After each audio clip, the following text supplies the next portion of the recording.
Hello everyone, welcome to study simplified. आज मैं आपके सामने एक इम्पॉर्टेंट टॉपिक पर डिस्कस करने के लिए आई हूँ। तो देखिएगा, स्टूडेंट्स के द्वारा एक कैंपेन चलाया जा रहा है जिसको सभी टीचर्स, कोचिंग वाले टीचर्स हो या यूट्यूबर्स हो, सभी सपोर्ट कर रहे हैं। एंड ये कैंपेन है speak up for SSC railways student. And ये कैंपेन हम लोग क्यों चला रहे हैं? क्योंकि देखिए, हम जो भी गवर्नमेंट एग्ज़ाम की प्रिपरेशन कर रहे हैं उन सबको पता होगा कि जो गवर्नमेंट एग्ज़ाम है वो ना तो टाइम पे होता है, ना तो रिज़ल्ट टाइम पे आता है, एंड जो पोस्टिंग है वो भी टाइम पे नहीं आता। कई बार तो रिज़ल्ट एंड पोस्टिंग आने में 3-4 साल लग जाते हैं। तो इसलिए हम लोग सरकार को प्रेशराइज करना चाहते हैं कि वो अपने टाइम मैनेजमेंट पे ध्यान दे, स्टूडेंट्स को डेडलाइन दे कि वो रिज़ल्ट कब तक डिक्लेयर कर सकते हैं एंड कब तक एग्ज़ाम कंडक्ट करवा सकते हैं। तो ये सब हमें मिल के यूनाइट होकर करवाना पड़ेगा। इसलिए आप लोग ज़्यादा से ज़्यादा, अगर गवर्नमेंट एग्ज़ाम की प्रिपरेशन कर रहे हैं, अगर नहीं भी कर रहे हैं, आपके कोई भाई बहन या कोई भी फ्रेंड भी अगर कर रहे हैं, तो आप उनके लिए इस चीज़ को ट्वीट कीजिए, ज़्यादा से ज़्यादा स्प्रेड कीजिए। आप ये सोशल मीडिया के थ्रू कर सकते हैं, ट्विटर, इंस्टा, फेसबुक, यूट्यूब, कहीं पे भी हो, आपको ये चीज़ स्प्रेड करना है। ठीक है? ऐसा करने से क्या होगा? ऐसा करने से सरकार तक हमारी बात पहुंचेगी एंड सरकार को इस पर कोई ना कोई स्टेप लेना होगा।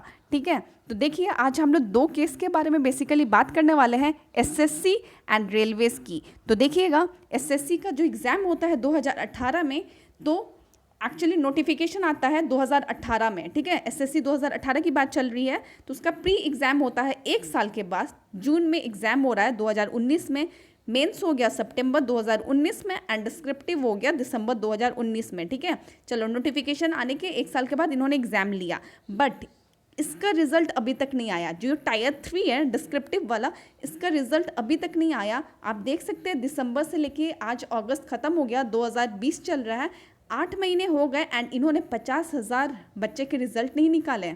बताइए क्या कंडीशन है इनकी? 50,000 बच्चों की रिजल्ट नहीं निकाल पा रहे हैं ये। अगर बात करें इलेक्शन की, तो इलेक्शन प्रोसेस तो इनका 3 महीने में कंप्लीट हो जाता है।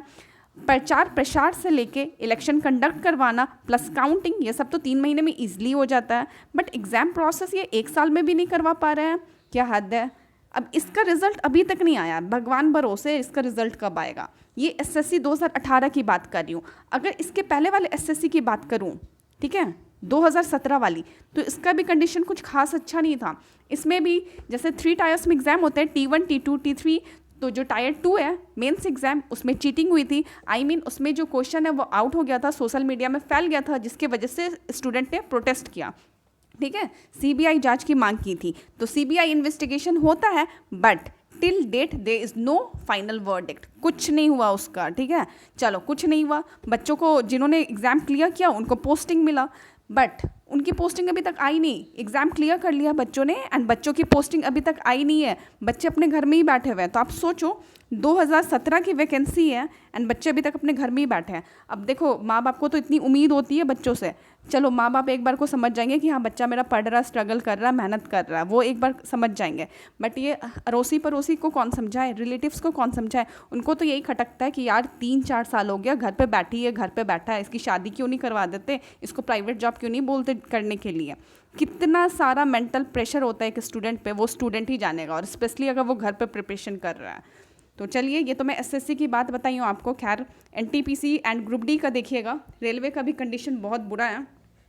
अगर बात करें तो इनका नोटिफिकेशन आता है फरवरी 2019 में। ठीक है?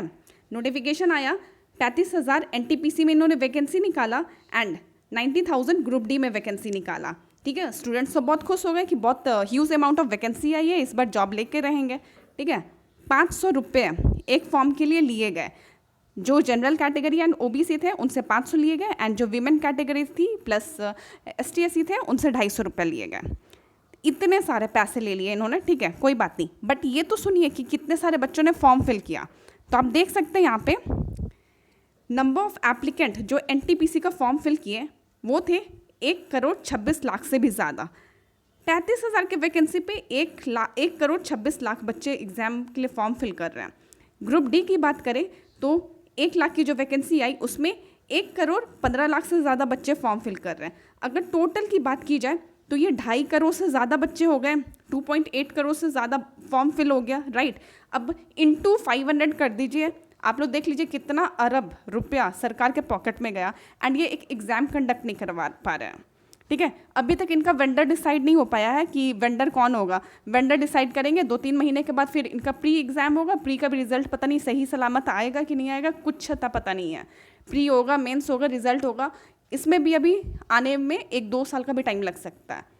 तो स्टूडेंट यही चाह रहे हैं, सरकार से दरख्वास्त कर रहे हैं कि आप लोग एग्ज़ाम डेट बताइए, डेडलाइन बताइए कि कब आप एग्ज़ाम करवा सकते हैं। अगर हम बात करें IIT JEE एंड नीट की, ठीक है, तो इनका तो एग्ज़ाम सितंबर में होने वाला है। आप लोग को पता है कि कोरोना कितना ज़्यादा वाइड स्प्रेड हो गया, एंड इनका एग्ज़ाम ज़बरदस्ती का ये सितंबर में ले रहे हैं। इनका एग्ज़ाम डेट आ गया है, एडमिट कार्ड भी आ गया है वेबसाइट पे। अब बताओ, इनका एग्ज़ाम लेना ज़्यादा ज़रूरी है क्या, जब इतना ज़्यादा कोरोना बढ़ा हुआ है? इनका एग्ज़ाम 1-2 महीने के बाद भी तो लिया जा सकता था, बट नहीं, सरकार इनका एग्ज़ाम ले रही है। इनका डेट आ गया है, बट जो 2-3 साल से वेट कर रहे हैं उनका रिज़ल्ट नहीं आ रहा है, उनका एग्ज़ाम डेट नहीं आ रहा है। तो ये का न्याय है, आप ही लोग बताइए, है ना? तो देखिए, इसीलिए हम लोग को क्या करना होगा, हम लोग को एकजुट होके अपनी बात जो है वो सरकार तक पहुंचानी होगी, सरकार को प्रेशराइज करना होगा।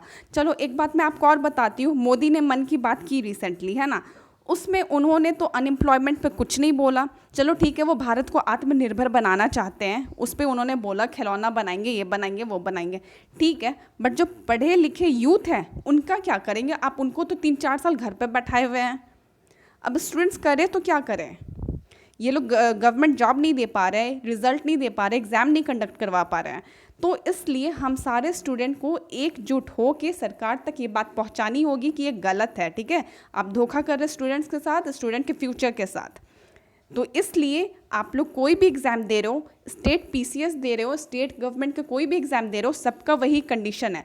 अगर आप लोग ही बताइए, आप जो भी स्टेट के PCS का एग्ज़ाम दे रहे हैं वहाँ पे भी 2-3 साल लग जाता है एक रिज़ल्ट आने में, लगता है ना? तो बस इसीलिए आप लोग सब एक साथ हो के आइए, क्योंकि यूनिटी में ही स्ट्रेंथ होता है। तो आप लोग सब एक साथ हो के आइए एंड इस कैंपेन को ज़्यादा से ज़्यादा स्प्रेड कीजिए। आप कहाँ पर स्प्रेड कर सकते हैं? ये ट्विटर में, इंस्टा में, फेसबुक पे, यूट्यूब पे, कहीं पे भी आप कीजिए, बट मोस्टली ट्विटर पे कीजिएगा, क्योंकि ट्विटर पे जो पॉलिटिशियन है वो एक्टिव रहते हैं। तो आपके एक ट्वीट से बहुत ज़्यादा फ़र्क पड़ने वाला है। आप ऐसा मत सोचिएगा कि मैं नहीं करूँगा तो क्या होगा, नहीं, आपके एक ट्वीट से बहुत फ़र्क पड़ेगा, क्योंकि सब कोई फिर ऐसा ही सोचने लग जाएंगे। तो आप अपने फैमिली मेम्बर्स, किसी का भी जो ट्विटर अकाउंट है उसमें से बस ट्वीट कीजिए एंड ज़्यादा से ज़्यादा ट्वीट करके ये चीज़ को सरकार तक पहुंचाइए, पॉलिटिशियन तक पहुंचाइए, ठीक है, क्योंकि वो स्टूडेंट्स के साथ खिलवाड़ कर रहे हैं। तो आप लोग को एक साथ मिल के आना है एंड सपोर्ट दिस कैंपेन।